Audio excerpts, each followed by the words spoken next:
feeling epic. Whatever. Hello to all the lovers of my favorite show, The Vampire Diaries. This is the first episode of a brand new podcast called I Was Feeling Epic. That's gonna be in the Czech language as well as in the English language. Czech language is my first language, English is my second language, so I understand that not everybody will be happy to listen to my, I would say, Russian accent, even though it is not Russian, it is Czech, but that's all I get. I do live in the USA I've been living here for the past 10 years, and I actually this year made it to the real Mystic Falls, which is Covington, Georgia, so I'm gonna be talking about my trip as well. But this format of this podcast will be that I'm gonna rewatch all the episodes, and every episode of the podcast will be an episode of the Vampire Diaries. So today we will have a look at the first episode of the Vampire Diaries, which is called The Pilot. And you know, my best friend from kindergarten, she was funny. She was like, "Oh, this is weird. Like, this show's first episode is called The Pilot, and the other show, like, I don't know what she was talking about, and this show as well."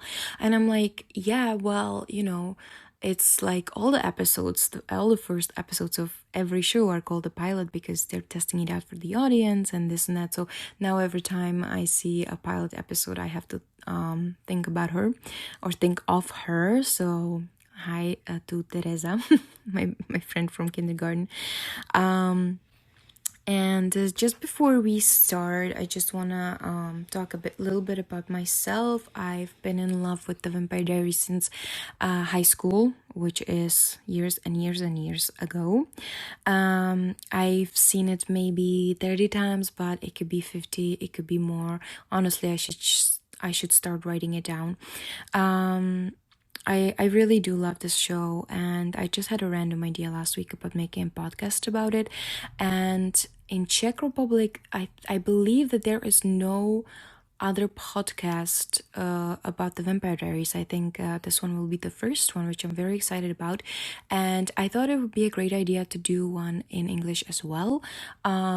If it's gonna be for Czech people who's gonna listen to it in Czech, and then they're gonna wanna maybe practice their English because they'll know what I already talked about and play this one.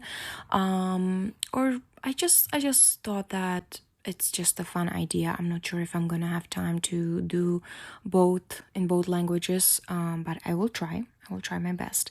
And this is my first time ever making a podcast, so bear with me. It might be, try and error for at least the first couple of episodes, but I will do my best, and I'm very excited about this. So let's go and have a look at the very first episode of The Vampire Diaries. So the first episode of The Vampire Diaries starts with Stefan's voice. For over a century, I have lived in secret, hiding in the shadows, alone in the world, until now. I am a vampire, and this is my story.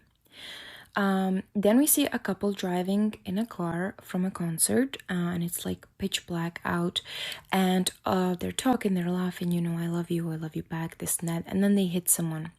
So they freak out, the guy stops the car, and he gets out of the car. His girlfriend sits in the car, but as any good horror movie, she does not stay in the car and call for help. She gets out of the car when the boyfriend isn't coming back, and as she gets out, her boyfriend drops on the hood of their car and he's bleeding from his neck, and it appears that he's dead. So she starts screaming and she starts running away, and then something grabs her and picks her up. And that's the first scene of The Vampire Diaries. And when I saw this for the first time, I was afraid that it might be too scary for me, which, I'm so happy I didn't give up on this show because it's my favorite show in the world. I watch it all the time. Like if I'm painting, if I'm cooking, if I'm cleaning, I'm watching it. And so I was like, oh, like this might be too dark for me because I love horror movies, but I cannot watch them because then I dream about it and it gets all creepy. I still have PTSD from watching The Conjuring and the Ring movie, so no, I cannot do horror movies. So I was like, yeah, I don't know, this might be, too much for me. But it was not, and I fell in love. So then the next scene takes us to actually the graphics. The Vampire Diaries shows up on the screen. And I realized now watching it for the podcast that I noticed like little things that I never noticed before. So I feel like the graphics and the writing of when the Vampire Diaries appears on the screen, that the graphics is a little bit different than it is in the later seasons. That was just like something little that I noticed. And then we have Stefan back, and he tells us, I had no choice, I have to know her, as he jumps down from the roof of his house. In the next scene, we see Elena sitting in her window writing in her diary. Dear diary, today will be different. It has to be. I will smile, and it will be believable. My smile will say, I'm fine, thank you. Yes, I feel much better. I will no longer be the sad little girl who lost her parents. I will start fresh, be someone new. It's the only way I'll make it through. So essentially they're trying to introduce us to the story, as when you're watching it for the first time. Like when I rewatched it, I'm like, why are they like going into so much information, so much detail? But I understand, because when you're watching it from the first time, you need to know that she's going through something, and you learn that her parents died, so that you can understand her character from the get-go, essentially. When I was watching this show, Elena sits in the window a lot, in her writing window, and I always wanted a window like that. I never had one, but it's my plan for the future, because I just love it. I just love everything about it. It just looks so cozy, and I need to have one day, and I will.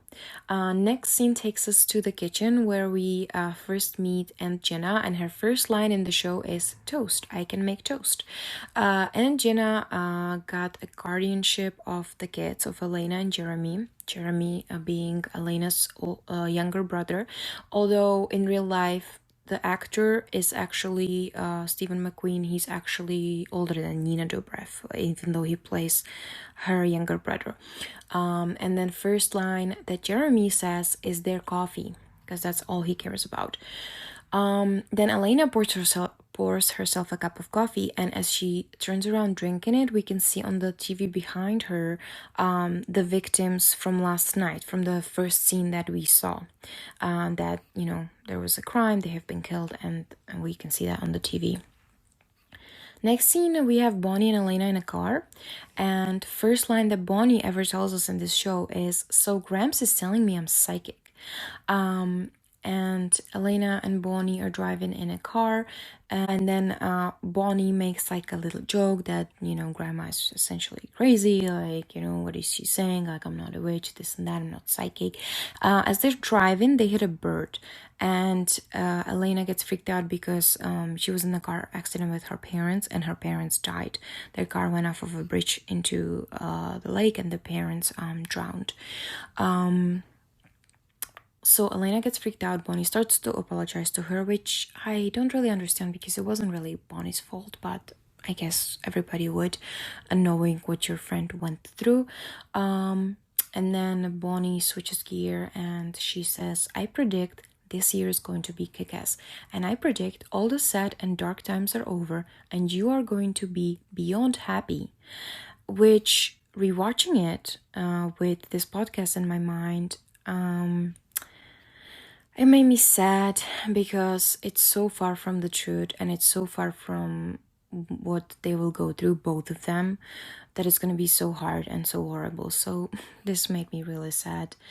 Next scene, we see Stefan walking into the high school, and then we see Bonnie and Elena walking inside of the hallway, and then we see Matt at the locker, and we're kind of introduced to the idea that Elena used to date Matt, and now, he's sad because they broke up. She broke up with him, and he's not over it, and this and that.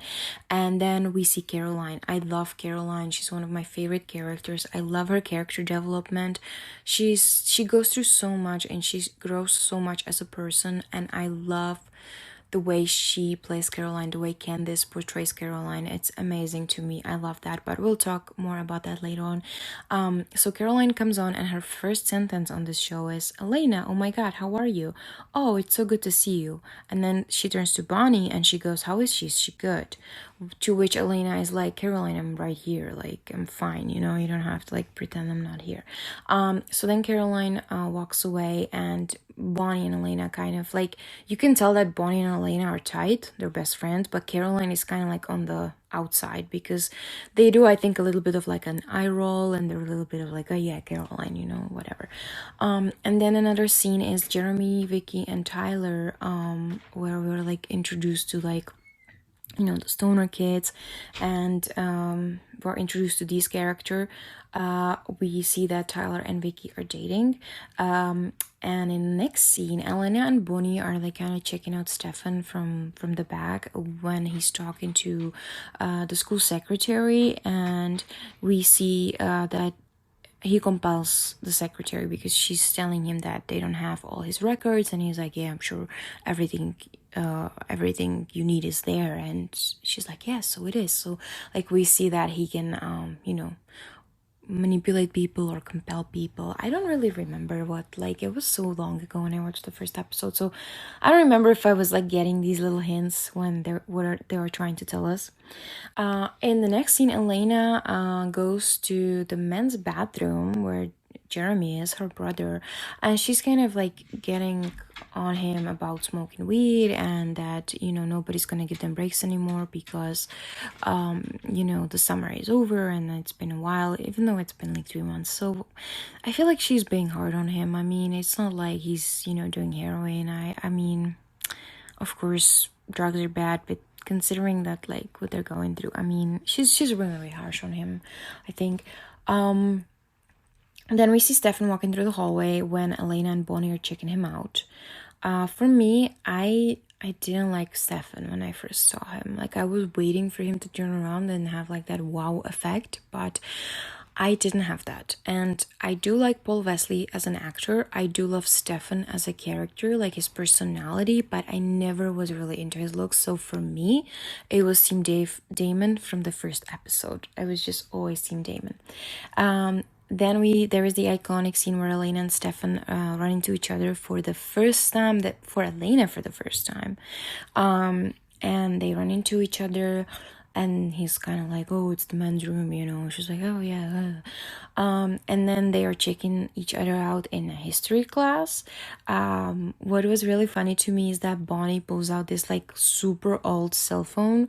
I don't know what brand it is. It looks like some old Nokia or something. And she texts Elena, and it's hilarious.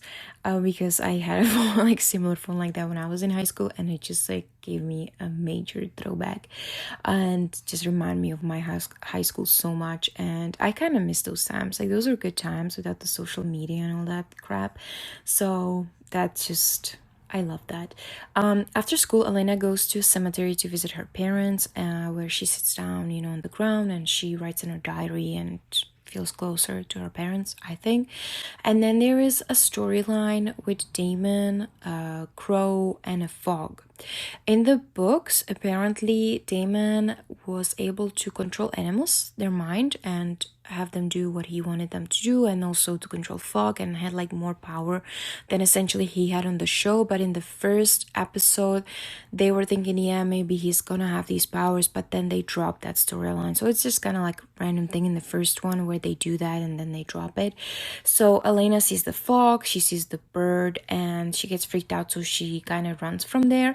And as she's running and she turns around, she sees Damon, which at that point we don't know that is Damon.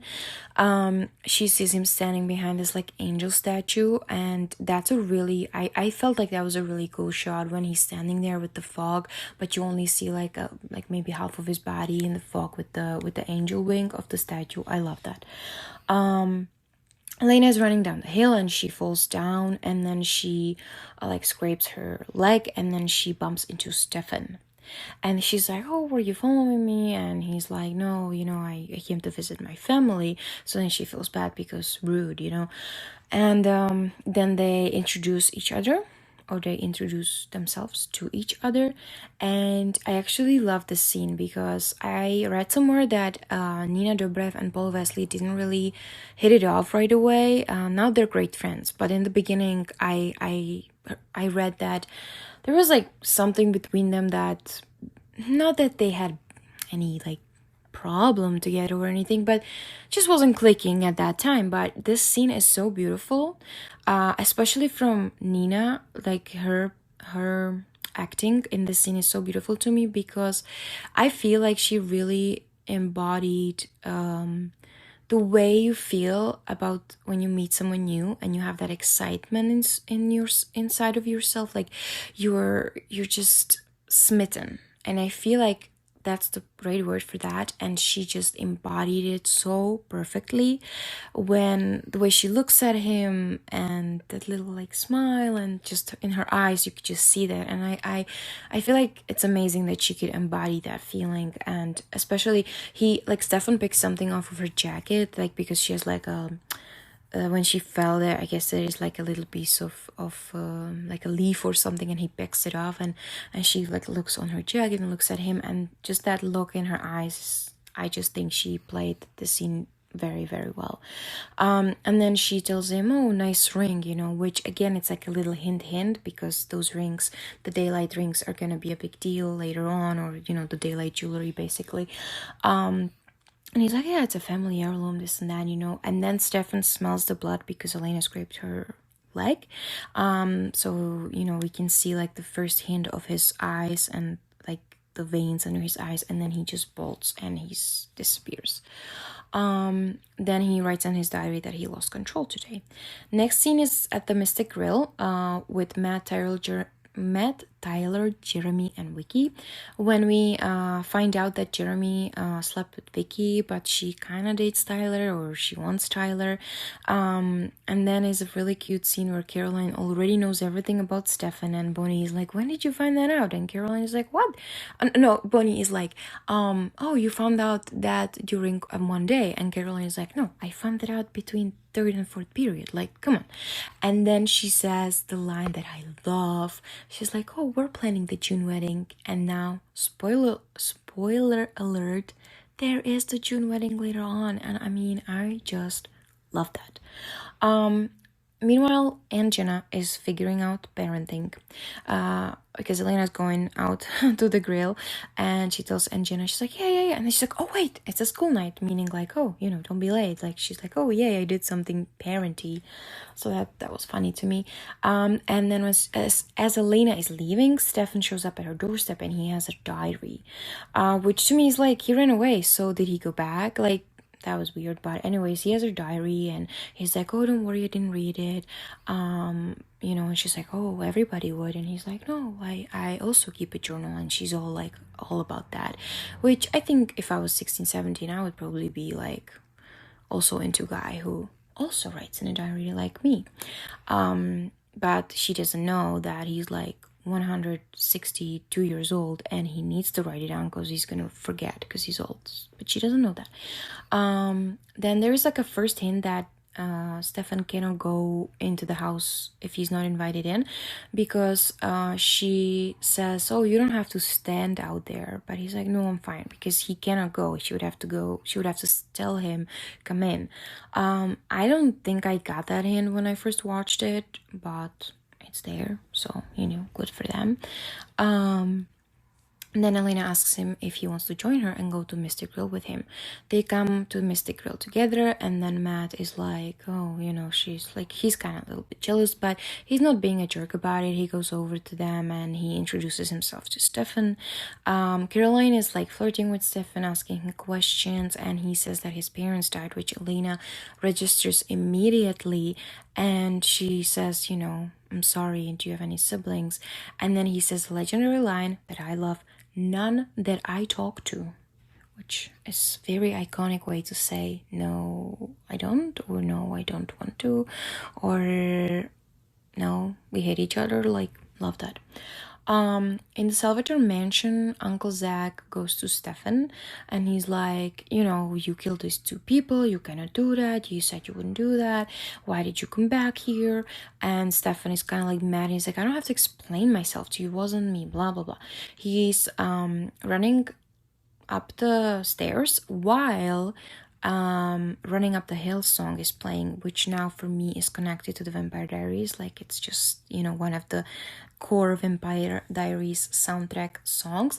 And Stefan goes upstairs to his bedroom. He opens up a wardrobe and he pulls out a picture of a girl that looks exactly like Elena, but it says Catherine 1864. But we don't know about Catherine back then, so we're like, okay, well, she looks like Elena, but it says Catherine 1864. We don't know what's happening. Then we have another day and another history lesson with Mr. Tanner, which I hated that guy. And Stefan kind of like, what is that word? Like, he's kind of like fresh with Mr. Tanner. He kind of puts him in his place. That's the word. Because Mr. Tanner is being kind of like a jackass when he's like, Elena, like, it's been a while and nobody's gonna give you breaks. I mean, it's been like 3 months. Like, give her a break. Both of her parents died. So shame on you, Mr. Tanner. And then Stefan kind of like teases him or like puts him in his place, because Mr. Tanner is like, no, that didn't happen. He's like, no, it did. You can go brush up on your facts like in the library or whatever. So I love that. Then we have a party at the waterfalls, and there they show us that Stefan has like a super good hearing when he can overhear like other conversations, like not like normal person hearing, but like supernatural hearing. There's a weird scene where Bonnie is like trying to read like or use like a beer bottle as a crystal ball, which sounds like really weird. But anyway, when she touches the beer bottle, aka the crystal ball, she says she saw a crow, a man, and a fog, which Elena is like puzzled about, because she's like, yeah, that's basically my afternoon in the cemetery, Then Elena and Stefan go, walk around the falls or by the falls, and she tells him about her parents, which, spoiler alert, he already knows because he was there, right? He pulled out the car. And then Stefan says my favorite line, or one of my favorite lines, you won't be sad forever, Elena. I just feel like that sentence is so well phrased and just so pretty. Another scene is Vicky and Taylor in the woods. They're making out and Tyler wants to sleep with her, but she tells him no because, they're in the woods, there's like people around and it's just weird. And then Jeremy pops out and he kind of like tells Tyler like, hey, leave her alone. Then Tyler leaves, it's all dramatic, and then Vicky is mad at Jeremy that she tells him like, oh, I could have handled it on my own, like, you don't need to save me, you don't need to help me. Back at the party, Caroline is flirting with Stefan, and Stefan tells her, you and me is not gonna happen. Elena sees Jeremy going into the woods, so she follows him there, and Jeremy trips and falls, and he trips over a body of Vicky. So Elena and Jeremy start freaking out. It's chaos. Jeremy picks up Vicky and pulls her out, like brings her out of the woods, and Elena says something bit her, and as she says that, we can see Stefan's face to, I think, raise suspicion to the viewers that it's Stefan, because like all the hints are, because in the beginning, in the first scene, they're kind of hinting like, oh, this guy's a vampire and it has to be this guy. So again, there's like a hint, oh, something with her, and it's like his face is there. And then Stefan goes home and he tells Uncle Zach that somebody else was attacked, but that it wasn't him. And then the best part comes. Stefan goes up to his room and there's the legendary line, hello, brother. And Damon appears in the show. And I read that book, just the new book, that is also called I Was Feeling Epic, but like rude, because like that's my favorite line. No, I'm just kidding. And I was reading that book, and they like kind of listed all the actors that were in the running for Damon, and I googled them. I knew some of them, I didn't know some of them, so I googled them, how they looked and who they were. And I just think that Ian Somerhalder is like made for Damon. I think he is Damon, so I'm so happy he got that, because I don't think anybody else could have made such an amazing Damon, like legendary Damon. And then Stefan is asking Damon, why did you come back? And Damon says, and why did you? Oh, I know, because of Elena. Or one reason, Elena. And then Vicky is taken to the hospital, and Bonnie says it's only the beginning. Or it's just the beginning, she says, actually. Which she's right. Then Damon tells Stefan, she took my breath away, Elena. She's a dead ringer for Catherine. And I knew what that means, or like, I understood that it means she looks like Catherine, but I didn't know, like, the dead ringer didn't make sense to me, so I googled it. And Google says that the idiom dead ringer comes from the 19th century horse racing, where a ringer was a horse substituted for another to cheat bettors. The dead was added to mean exact or precise, describing a substitute horse that was an exact replica in appearance, making the substitution possible. The phrase has since evolved to describe anyone or anything that looks exactly like someone or something else. I think they only used the dead ringer in the first episode, although in the recap in the beginning it would play for like another, I don't know, 10 episodes when they do the recap in the beginning of the next episode. But that was fun. I had no idea it has anything to do with horses. So that was cool. And then Stefan gets mad and he kind of jumps on Damon, and they both fell through a window in the bedroom. And as they land, Damon tells him, I promised you an eternity of misery, so I'm just keeping my word.